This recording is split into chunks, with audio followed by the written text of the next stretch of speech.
Good afternoon, everyone. 皆さん、こんにちは。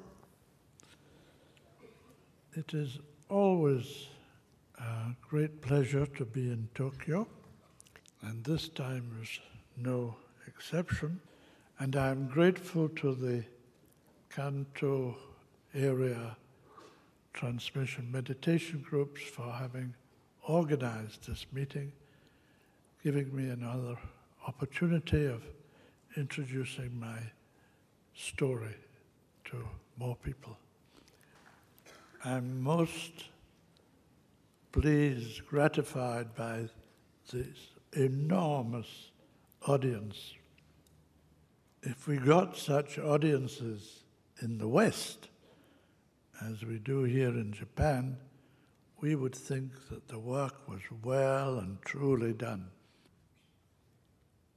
I saw that there was an enormous number of people who raised their hands as having come here for the very first time. And it is to these people especially that I would like to address the following few words of introduction, explaining perhaps something a little bit unusual in my expectations of you, the audience.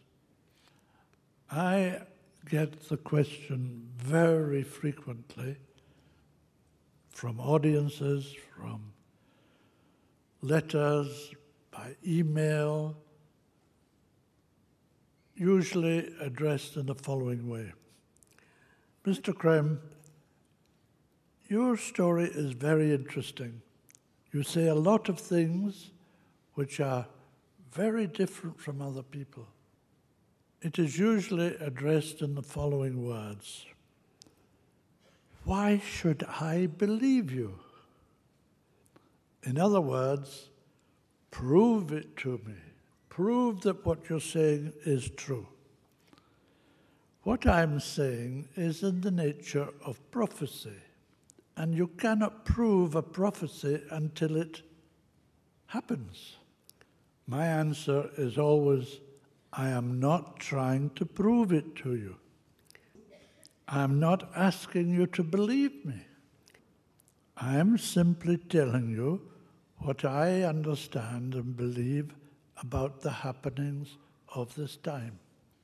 And just by telling it, my work is being done.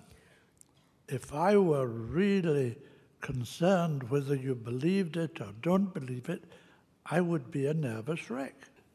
Well, I may have jet lag and be old and decrepit, but I'm not yet quite a nervous wreck.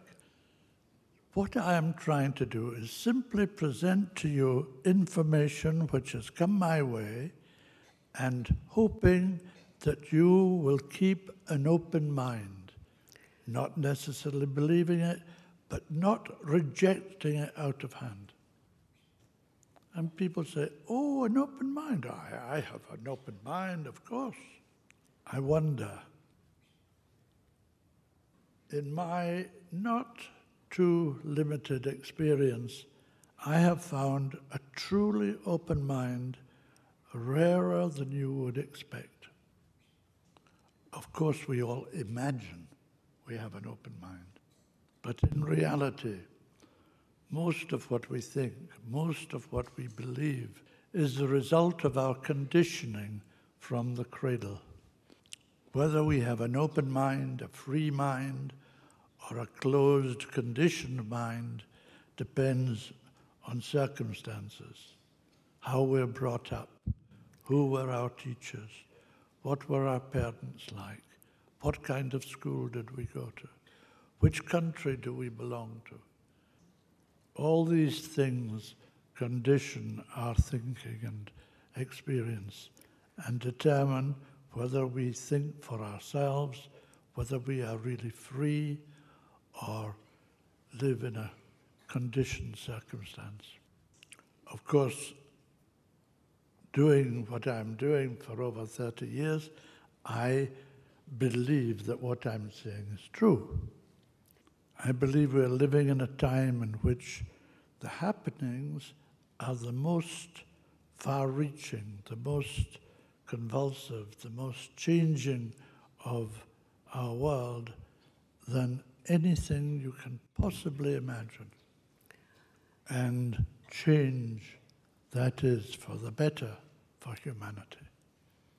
That the pain, the suffering, the stress, the tensions, the hideous happenings of the present in wars and cyclones and so on are passing, they're transitory, and are simply the birth pangs of a new civilization, which it is our privilege and our responsibility to make, to build.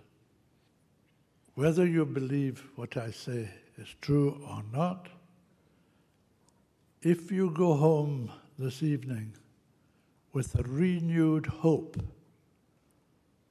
for yourself, for your future, for your children, and for their future, then I shall be perfectly satisfied.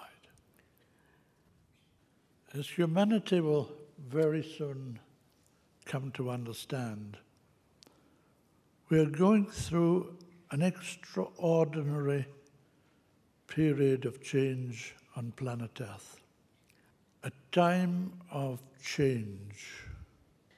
In fact, I believe that we are in a period in which three, not less than three, great, momentous happenings are taking place at the same time. Hence the necessity, the inevitability of change. We call it the age of Aquarius. Now, this is not some kind of nice fantasy thought up by so-called New Age groups, but it is a hard, scientific, astronomical fact which you can prove to yourself by a visit to any observatory. This solar system of which we are a part makes a journey in the heavens in relation to the constellations of the zodiac, which takes approximately 25 to 26,000 years to complete. And during that journey in space, our planet, our system, our solar system, comes into a direct relationship, focused with each of the constellations in turn. So approximately every 2,150 years or so, it enters the sphere of influence of the energies of each constellation in turn.